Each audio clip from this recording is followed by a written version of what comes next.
विषयों पर तो कई बार इतने इंटरेस्टिंग सवाल पूछते हैं। जैसे एक व्यक्ति ने मुझे बताया था, तो हमने मॉक इंटरव्यू में से खूब सवाल पूछे।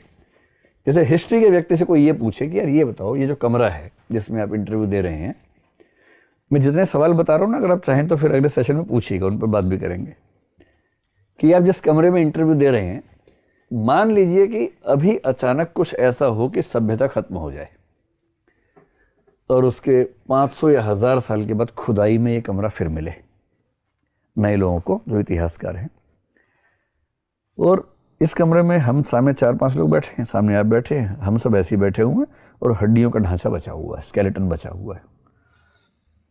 अब आपको ये बताना है, अब जैसे किसने हाथ में अंगूठी पहनी है तो स्केलेटन के हाथ की उंगली में अंगूठी भी बनी हुई है, चश्मा भी बना हुआ है उसके चेहरे पे, है ना, ईयर रिंग्स भी हैं, लेकिन बाकी ढांचा बचा हुआ है।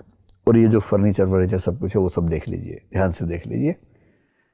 अब ये बताओ कि मान लो 1000 साल बाद खुदाई हो, एक्सकेवेशन हो, और आप खुद ही उसको लीड कर रहे हैं, एज्यूम कर लीजिए फिर पैदा हुए हैं, तो इस कमरे की खुदाई से एक इतिहासकार के रूप में क्या 5 निष्कर्ष निकालना चाहेंगे, ये बताइए।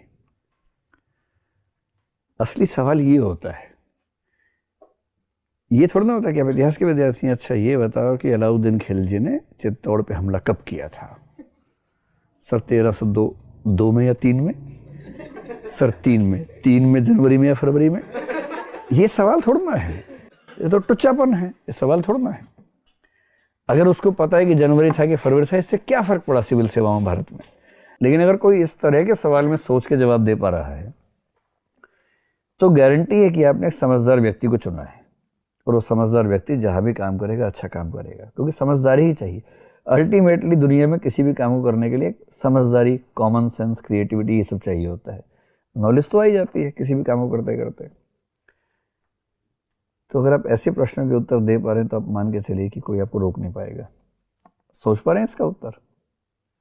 हिस्ट्री के लोग सोच के देखें, और किसी भी विषय के, मनोविज्ञान के लोग भी सोच सकते हैं कि मनोविज्ञान, समाजशास्त्र के लोग भी सोच सकते हैं कि इसी में समाजशास्त्री क्या निष्कर्ष निकालेगा। भूगोल के लोग भी निकाल सकते हैं कि इसमें भूगोल का व्यक्ति क्या निष्कर्ष निकालेगा, क्योंकि उस कमरे में ऐसा कुछ ना कुछ होगा जो आपको भूगोल, जो आपको इकोनॉमिक्स, जो आपको साइंस चेक, जो आपको इन सब विषयों के बारे में इंसाइट दे सकता है।